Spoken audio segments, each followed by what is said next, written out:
Hey everyone, today we have a special treat. Dorie Clark is with us today. Dorie's a marketing strategy consultant, professional speaker, and a frequent contributor to the Harvard Business Review. She's recognized as a branding expert by the Associated Press, Fortune, and Inc. magazine. She's the author of Reinventing You, which has been translated into Russian, Chinese, Arabic, French, Polish, and Thai.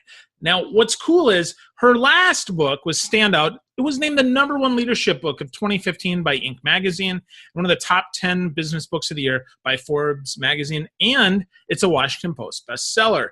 Now, what's cool is Dorie's latest book, Entrepreneurial You, is the third in the Lord of the Rings, Dorie Clark trilogy here that we're going to be talking about today. So what's up, Dorie? How's it going? Hey, Phil. It is awesome, and I'm glad to be talking with you today. Woohoo! Yeah, me too. So yeah, I've kind of been chasing you on the internet for a while, so it's good to finally connect as close to in the flesh as we can get without high-fiving in person, right? Totally. So cool. So first, you got to tell me. So you are prolific writing. You write a lot, and I got to say it is impressive. So where did you first realize that you had a Jones for writing? Well, I liked writing ever since I was a little kid, but where I actually learned how to write efficiently was my first job after I finished graduate school was as a political reporter. And I worked for a weekly newspaper in Boston, and we were responsible every week for doing about a 3,000 to 3,500 word story. And then in addition to that, we had to do a couple of so-called items, which were a few hundred words a piece. So there was a huge volume. It was, let's say 4,000 words a week that we had to turn out. And all of this had to be reported. So most of the week we were out making phone calls or going to events, things like that. So I got pretty comfortable with the idea of writing 3,000 words in a day, the last day before deadline. So that my career as a journalist got terminated a lot faster than I thought it would because, journalism. But the skills have stayed with me. That's so cool. Neat. So, yeah, wow. So 4,000 words in a day, a lot of people, that just intimidates the heck out of them. So where do you even get started with writing something substantial and yet not like, holy crap, this is overwhelming? Yeah, so I really have sort of developed a philosophy about this because I think that it might seem like, oh, that's so amazing there, it's like a superpower to write that much, but I really don't think it is. I think that the most important thing is a mindset issue, because in our culture, the idea of writing a book has become such a precious little thing. I think that a lot of people think, oh, well, I couldn't possibly do that unless I spent a year in Paris or spent a year in a cabin. And it's just not true. When you are a working journalist, you learn more than anything. Yes, you have to be right. You can't be inaccurate. Yes, it has to be good enough. But more than anything else, it has to be done. The presses will run no matter what. And it just takes the preciousness out of it. I've heard other former reporters say, and I agree wholeheartedly, there is no such thing as writer's block when you are a journalist. It doesn't exist because you will not be a journalist. You will be fired if you say you have writer's block. So you go and you do it. And I think once people realize it doesn't have to be this perfect exalted thing, it's just, write how you speak. Just get it out, make it good enough. Odds are, of course you're going to edit, you're going to revise to polish it up. But having that first draft on paper and getting it out there is really the most important step that holds up a lot of people. So get it done, get it out of your head and onto paper so that then you can make it better. Don't leave it trapped inside your brain. Exactly. Cool. That's cool. So ex-journalists are the ones that have writer's block. That's very true. I think that's cool. So as you kind of morph that and you turned into, I would say, someone who's very prolific and puts out a lot of great content. How did you go from getting it out to now, I think, making it great and really making it relevant to the people that you're writing for? Yeah, thank you. I appreciate it. Well, one of the earliest things that I did, Phil, that I thought has been pretty helpful in terms of multiple fronts. One is building a good network. Another is creating that content. Is that relatively early on in my career, when I was focused on emphasizing content creation, I made a real push to try to interview other people. Sometimes people will say, well, sure, I could create content, but I'm not even sure what I would write about, or I'm not even sure that my ideas are good enough yet. And that's fine. That's legitimate. It takes a while for you to really formulate a point of view, but a good way to formulate a point of view is to actually take experts in your field that you admire and just interview them, talk to them, write about their ideas, help make them shine. And in doing so, A, it helps you build a relationship with that person. B, it familiarizes you very intimately with their ideas because you have to understand them well enough to write about them. And C, over time, exposed to enough ideas, you're going to create your own unique synthesis, which then can become part of your point of view. And so that was something for about 3.5 years. I wrote regularly for Forbes. I was doing between 5 and 10 blogs per month for them. So it was, well over 250 articles that I wrote for them during that period of time. So it was a good immersion into it. And, over time, one of the things that I've been working on the last few years is really developing a methodology around how to become a recognized expert in your field. I launched an online course last year for that about 150 people have been through. And there's 3 pillars to it I've really discovered. And this is something I've written about for the Harvard Business Review. One is content creation, because you have to share your ideas in order for anyone to know if they're any good. Number 2 is social proof, meaning the credibility that you have. What is it about you that makes people believe you're worth listening to? And writing is actually a great way to achieve this as well, because if you're blogging, say for Forbes or some other place that people have heard of, they say, oh, well, if she's good enough for Forbes, she's good enough for me. And third and finally is your network, because you need people, A, to help expose you to good ideas, but B, to be your boosters and your ambassadors when you're trying to get out there. And so having those early interviews where you're getting to meet people and connect with them becomes a seed that gets planted and later turns into your network. Ooh, I like that. Those are 3 great points. So I'm, you mentioned spotlighting someone else, and that's one of my favorite things to do. That's one of the reasons why I have this podcast, is because I love to talk to other smart people, find out what they're doing, what they're working on, what they're thinking about. But then you mentioned the whole network thing, which I love. I think that's so key that you build that up. But I see some kind of, I'm going to use famous author in quotes here, who 10 years ago maybe built up their network really strong and now just completely ignore everybody online and just broadcast only their own stuff. What do you think about that? And how do you kind of make amends with that and what you just said?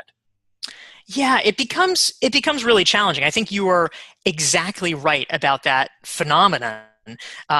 Early on, of course, when you're first building your platform, you don't have a choice. You both want to, I'm sure most people do, but also you need to build your network. Otherwise, you're not really going to be able to succeed and to get to that next level. But then the reward, quote unquote, of success is that once you reach a certain level of visibility, everybody wants to talk to you, and it becomes just literally a logistical problem. I mean, it's lovely, it's nice that everyone wants to talk to you, but you would not be able to do your own work if you said yes to everybody. And so there is this fine line. There's this question of how can you focus enough so that you're not spending 24 hours a day having conversations with random people and not writing your book, or not, doing the work that you need to do. And at the other pole, how do you prevent yourself from becoming this sort of walled off asshole that doesn't meet any new people and doesn't get exposed to any new ideas? And this is the tension that a lot of successful people navigate, some frankly better than others. And so it is an interesting problem. I think that in many ways, you have to find structures that work for you for it. I actually just heard an interesting example that I thought was kind of clever. I was listening to a podcast interview that a friend of mine, James Altucher, did with a guy named Jason Calacanis, who's a well-known angel investor that just launched a new book. And the podcast was recorded live at Jason's book launch party. And one of the little gimmicks that they had that I thought was actually quite smart and quite clever was that at this book launch party, they distributed tickets. And at the end of the conversation, they pulled the number out of the hat, and James and Jason and a small group of people were going to go out for a private dinner. That's pretty standard, right? You're the famous author, you go out with your friends. But a couple of people who were in the audience with the winning ticket would get to go out with them, and they would buy them dinner.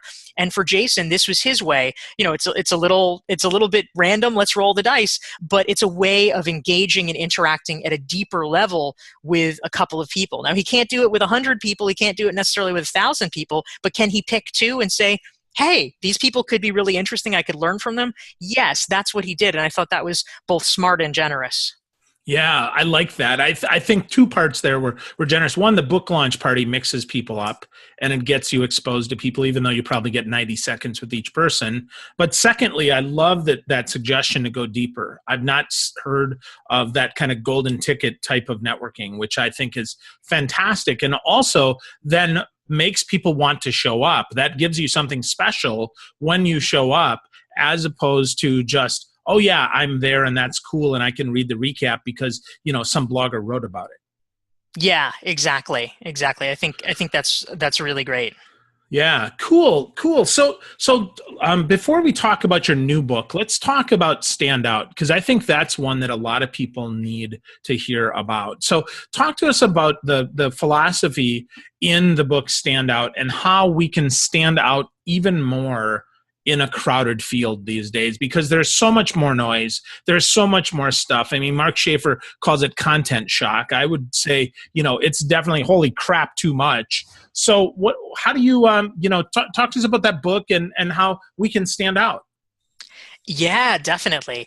And I think you've certainly put your finger on the problem. It is of course a great thing in many ways to be in a system that has eliminated the gatekeepers. We all have a chance. We all have a shot now at being heard, which was not the case before, when you had an elite group of decision makers saying, well, I don't like the look of him. And then that was it. That was the end of your chance. Now, if you can gin up your audience, you will have a chance. But the question is, how? How do we do it? And so ultimately, one of the things that I talk about in Standout is I actually lay out a framework for how to spread your ideas. And it's a 3-step process. The first part, and I'll explain each of these, is building your network. The second part is building your audience. And the third part is building your community. And so what I mean, the starting point, building your network, this actually ties into our previous conversation. What you need more than anything early on is a tight-knit group of people that you listen to and trust and can learn from. A term that I like to use that I actually talk about in depth in my first book, Reinventing You, is called a mentor board of directors. We shouldn't, in our society, it's all, find a mentor. But it's really hard to find a mentor. B, I'm not even sure you would want to necessarily find one person that's like, I want to be everything that one person is. Instead, think about 5 people, think about 10 people that you respect different facets of, and then create your own mashup. Find ways, formal or informal, to spend more time with them and get them into your life. Something that I've really learned since I have made a conscious effort to try to build up a community of authors and speakers and people doing the thing that I am, is that so many of the things that we have to do are very nuanced. Well, how much should I charge for this speaking fee, or how should I structure this consulting contract? I mean, that's not really stuff you can Google. It's a lot of it's proprietary information. A lot of it is has a lot of complexity, and the best way to learn about it is through friends and colleagues who can really give you the skinny on what's going on. And so cultivating that group so you can learn from them, and also so they can help you. If you have people that believe in you, they're willing to introduce you to their agent, or to, oh, I spoke here last year, you can, let me suggest you. So that's number one, building your network. Number two is building your audience. And what I mean by that, this kind of goes to the content creation piece. It's great when you have your small, tight-knit group, but clearly that's not going to create a movement in and of itself. You got to get it out there. And so building an audience is about doing things like starting a blog, or creating a podcast, or doing a video series, or giving speeches, somehow making your ideas public. And the reason you do that is you want to attract like-minded people to you. You want to give people a way to find you. And so when you put yourself out there, somebody comes across from each other, they say, oh, Phil is speaking my language. This is what I've been looking for. And so that's how you build the audience. And that is a great second step. But even that is not necessarily sufficient, because at that point you're communicating one to many, but it's all, you're sort of blasting it out to them, but it's just you. And so the final step that I suggest for people who really want to create a movement, who really want to build something that's viral and spreads, is what I call building a community. And that is, instead of going one to many, where you're just broadcasting, you go many to many. Meaning, how do you get people who like your ideas, who are simpatico with you, to connect with each other? This is, Seth Godin has a frame for it when he talks about tribes. It's people who are connected to you, they're connected to an idea, and they're connected to each other. And so whether it is creating an online listserv, it could be having local in-person meetups, maybe it's an online membership community, whatever it is, but it's somehow giving people a way to connect so that you might be the impetus for it, but they're building the connections. And once you start having somebody whose network is, oh, well, yeah, I go to Sheryl Sandberg Lean In meetups every month. They start talking about it. They start bringing people in, and then it can move, because it's not just you talking about it. It's them being the evangelist too. Awesome. Great 3 steps. I really resonate with each of those. And I think the last part is the hardest part, and probably the best part, if you really want to get that idea out there, is that many-to-many connection point, where you can make it about more than you, just make it about the idea and the community and how that resonates. So I really like that, Dorie. Thank you very much for that. Yeah, thank you, Phil. I agree completely. I mean, it is the hardest part, but it is the most meaningful one. I mean, literally last night I was looking on Facebook and I was scrolling through, and I saw that 2 people that I know, and the way that I know them is that they are part of my recognized expert community. They had a picture of the 2 of them, and they were sightseeing around Vancouver together. And I'm like, this is amazing, because they met through that community. And one of them, lives in Vancouver, and one of them lives in Cape Cod. And somehow, through this community we had created, they had not only, become friendly, they had become friends enough that they were, enjoying this vacation together. And seeing something like that is really meaningful, because you never know what the downstream effects of something like that might be. Yeah, and it sometimes can take years for that to happen. So that's why you can't keep it in the closet. You need to get it out there, which gets back to your first point about writing and about really creating. The goal is to get it out there so that you can see if it has any viability, and not just a little embryonic idea in the closet. Exactly, yeah. So cool. Well, that book, Stand Out, is fantastic. And now you got this new one, Entrepreneurial You. So what is this one about, Dorie? What makes this one kind of special and different than the other 2? Yeah, thank you, Phil. So as you were alluding to at the beginning with the intro, I do kind of conceptualize the books as a trilogy in many ways. Reinventing You is about reinventing your job, your career, your brand to get to the place professionally you want to be. Stand Out is about, okay, once you're there, how do you excel? How do you get to be known as the best in your company or the best in your field? And then finally, Entrepreneurial You answers a question that I think is a big deal for all of us, which is, how do you make money doing it?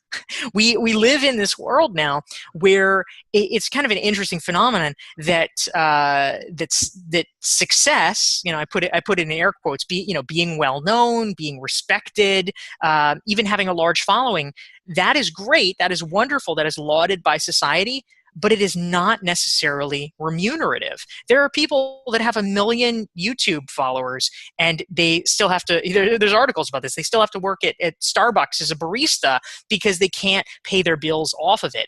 And so something significant has happened in the past 2 decades where the work that you do in many cases has become decoupled from money. You could be a hugely successful blogger, but if you're blogging for free every day, you're not going to make a living from it. And so the question is, how do you harness that credibility, that recognition, the value of your expertise, and turn it into dollars, turn it into something that can build a thriving and sustainable career for you, so that you can keep a good quality of life for yourself and your family, but also so that you can keep doing the thing that you are best at doing. And so for Entrepreneurial You, I interviewed 50 plus very successful 6, 7, even 8-figure entrepreneurs to try to understand what they are doing. And these are folks who, they're not building 1,000-person companies. They're very small enterprises. It's them or maybe them and a handful of staff, but they've been able to build really robust mechanisms that we as professionals can follow to have multiple income streams, leverage the work we're already doing, and just think about making money from our efforts in a new and different way. Wow, that's awesome. So is there a 3-step framework to this too, Dorie, that we need to know about, that we can kind of harness this entrepreneurial us? Yes, well, in many ways there are some key frameworks. So I'm happy to share. The first piece is it kind of carries over from Standout in a lot of ways, which is about building trust with your audience and your community. I think that sometimes a misconception, and it's very understandable why this is, because when people who are not necessarily immersed in the worlds of, say, online entrepreneurship look at it, sometimes the things that stand out to them are the most egregious examples, and they see people, make money fast, $10,000 a day from home, and it just looks like this chicanery. And of course, when people make ridiculous promises like that, it is chicanery. And it tars the whole process. It tars the whole effort. But I think that what's really important to understand is that there are smart and ethical win-win ways that you can make money leveraging the internet, among other ways. But it's not about making money tomorrow. It's not about this sort of short-term quick hit. And so the first step really is developing a community, whether these are people in your immediate social network or this build your audience piece. Maybe you've been blogging or podcasting or things like that, but it's people who have come to trust you over time. You have to have that trust first, and then when you do, you become able to monetize, because those folks are saying, actually, no, Phil, I want to buy something from you. What do you have? So that's number one, is build the trust with your community. Step number 2, and this is something that some people are already doing, but if we're kind of walking through the process, it's about really going deep with that audience and community. And so one of the classic ways of doing this is for instance, coaching, consulting, something like that. I would actually advise people that it's not necessarily the best idea if you do even have a goal to want to make money online or do online entrepreneurship. Yes, you can do that and you can get to that. But before you dive in, I think that it's really important to understand your customer.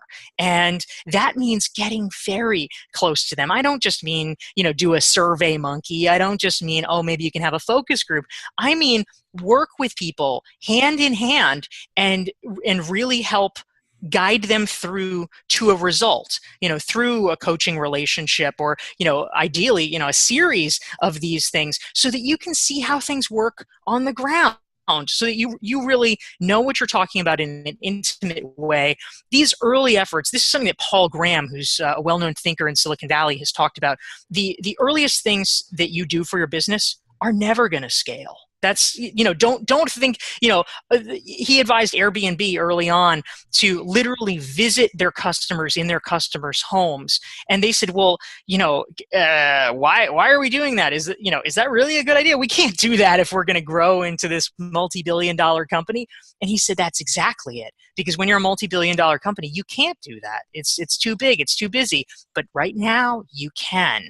So you go deep early on to really understand who are you serving, what do they need? Because if you're just guessing at stuff and throwing it at them, not going to work. So going deep, often through these traditional service-based offerings like coaching or consulting, doing speeches, that is the first key. And then the last part is where you can really then begin to leverage and scale. And this third piece is where a lot of talented professionals haven't fully exploited the resources available to them because they are very recent opportunities. It's not until the very recent past that you could actually have a viable income stream of like, oh yeah, I'll create an online community. I mean, that's not something you were doing in 1999, but now that actually is something that you can do. And there's really interesting possibilities once you have built up an audience. Some are online, some are off, but it's all fueled by the scale of people you attract. Maybe it's running a paid mastermind group. Maybe it's having a conference. Maybe it's workshops. Maybe it's monetizing a podcast or a blog or a video series. Maybe it's doing online courses. Throughout the course of Entrepreneurial You, I actually experiment with a number of these strategies and write about my own experiences as well as the people who have really rocked the house doing it. But leverage is the third and final stage, but it needs to come after building trust with your audience and then going deep with them. Excellent. So what's the most surprising thing that you learned as a result of interviewing 50 plus people, Dorie? Is there one thing that kind of stands out like, holy crap, I never expected that to be true? Yeah, it's, there were so many great stories and great people that I came across in the course of researching Entrepreneurial You.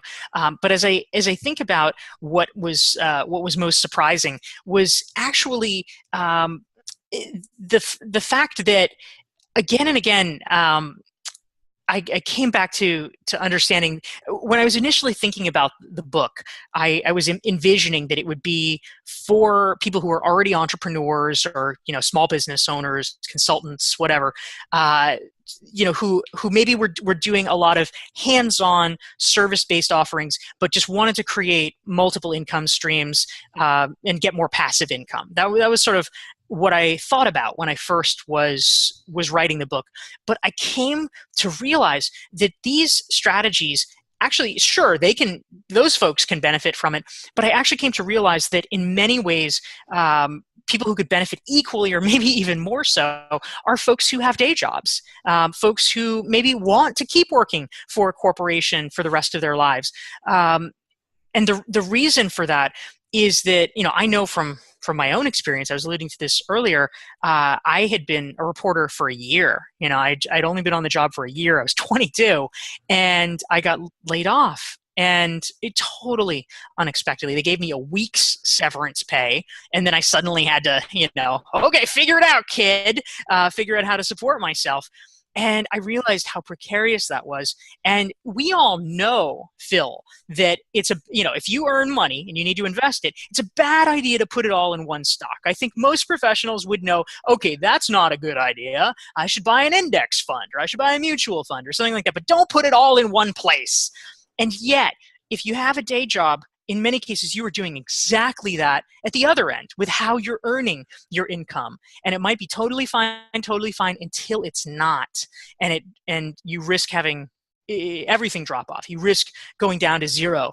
And so what I came to understand is that this concept of creating multiple income streams is even more valuable for people who just have that one income stream now. And that one client, meaning their employer, if you can create something on the side, and lots of people can do this. I was just corresponding earlier this week with a guy who he's the chief human resources officer for a major organization in Washington, D.C. And he told me that he has been pursuing coaching certification on the side, and he's starting a side coaching business, and he wanted to let me know about it. And, I think this is more and more common. These are things that anyone can do, but it provides you with that much more security, that many more options, and the crucial part, it's professional skills development that you are doing yourself. And so I have stories in Entrepreneurial You of folks who do this. There's a guy that I profiled named Dorie Clark who has a very successful job. He's a high-ranking VP at a Fortune 500 life sciences company, and he is an entrepreneur on the side. He runs this online course about getting promoted and advancing in your career. And he says that he's learned more in doing about how to do his day job well from that than almost anything else that he's done, because it gives him his time as an entrepreneur, gives him skills as an intrapreneur that make him even more valuable. Wow, that's surprising until you hear it.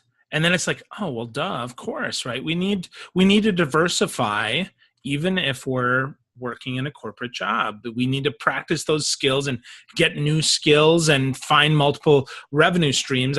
Once you say it, it's like, yeah, that's really obviously true, but I wouldn't even think about that. So that's really cool. So Dorie, is there one more story maybe from the book that you'd like to share? That was a cool story about Bosie. Is there maybe one more that stands out that you say, well, if I really, before people get the book, here's one more that they might want to know?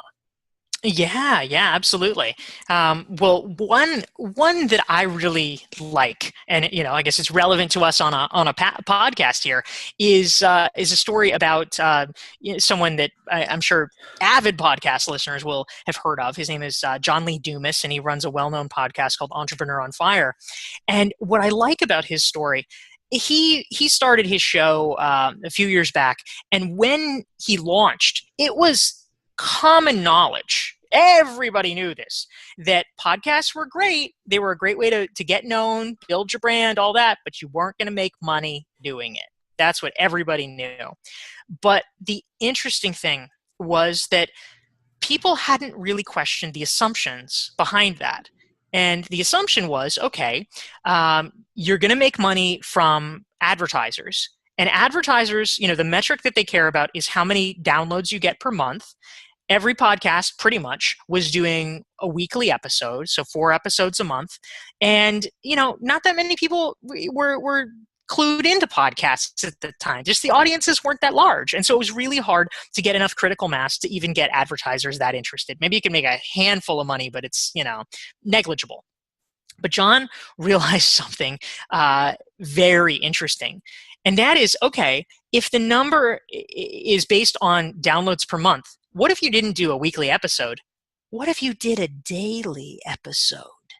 And so he did 7 episodes per week, meaning 28 to 30, however many days there are in a given month, let's say 30 episodes per month. He is immediately 7xing his number of downloads, which meant that even without that many listeners in total, he was able to leapfrog over the listenership numbers of almost anybody else, and very soon, very quickly attract the attention of advertisers, get that advertising money in the door. Once people saw, oh my gosh, John is making a lot of money, other podcasters looked at him and said, wait, what's that guy doing? And so then he started being able to make more money by creating a paid online community called Podcasters Paradise that he charged a $1,200 membership fee for being part of, and offering these different trainings and resources to other podcasters. So he has created a juggernaut that now brings in for him, on average, give or take, about $500,000 per month. And, most people would be happy that in a year, and he's getting that per month. But it really started with what I think is a fundamental entrepreneurial insight, which is, okay, take the received wisdom and interrogate it. Find out why people are so sure you can't make money doing a certain thing. And sometimes if you just tweak one variable, you're able to just smash through what other people are doing. Awesome, awesome advice. JLD is killing it out there on EO Fire. If people aren't listening, definitely worth checking out. Dorie profiles him in Entrepreneurial You. Dorie, if people want to get connected with you and get more of your fire, get more of your energy and your insight, which you shared a lot of great stuff today, where can they do that? Where do you recommend that they go if they want more Dorie Clark? Yeah, thank you so much, Phil. I appreciate it. Well, if folks would like to learn more or get in touch, the best place to go is my website, dorieclark.com. It's DORIECLARK.com. I have more than 400 free articles available there that I've written for places like Forbes and the Harvard Business Review. And in particular, if folks are interested in thinking about their own business and how they can develop multiple income streams and really monetize their expertise successfully, I have a free resource, which is an 88-question Entrepreneurial You self-assessment. And folks can download that all for free at dorieclark.com/entrepreneur. Awesome. Awesome. So folks, go to dorieclark.com, go to dorieclark.com/entrepreneur. So you can check that out. I'll make sure I link that up in the show notes. This has been really awesome, Dorie. I really appreciate all the insight that you shared. Is there one last thing that you want to leave people with? I'll give you the last word. Thank you, Phil. I appreciate it. It's great talking with you. And I would just say that that for me, writing this book and writing the Entrepreneurial You trilogy was something that I felt very passionate about, because so often in our public life now, the person with the loudest voice wins. And I would instead like to see a world where the person with the best ideas is the one that wins. But that is never going to be possible if you don't really understand and take advantage of how to monetize, because you can't keep going forever if you're not really making a successful living. And for me, the idea of great, talented people having their best ideas silenced or not really heard by other people is incredibly unfortunate. I want people's best stuff, their best thoughts, their insights to trickle out and spread to everyone else. And so this is the foundation: getting solid economically, financially, really thriving, really figuring out how to create the kind of business and the kind of lifestyle you want. That is the necessary ingredient that enables everything else to happen and for you to make the impact that you want. And so that is why I wrote Entrepreneurial You, and it's my real hope that it can be transformative for the people that are reading it. Awesome. So folks, pick up a copy of Entrepreneurial You. Go to dorieclark.com. Dorie, thanks so much for all your insight today. I really appreciate it. Hey, thank you so much, Phil. I appreciate it too.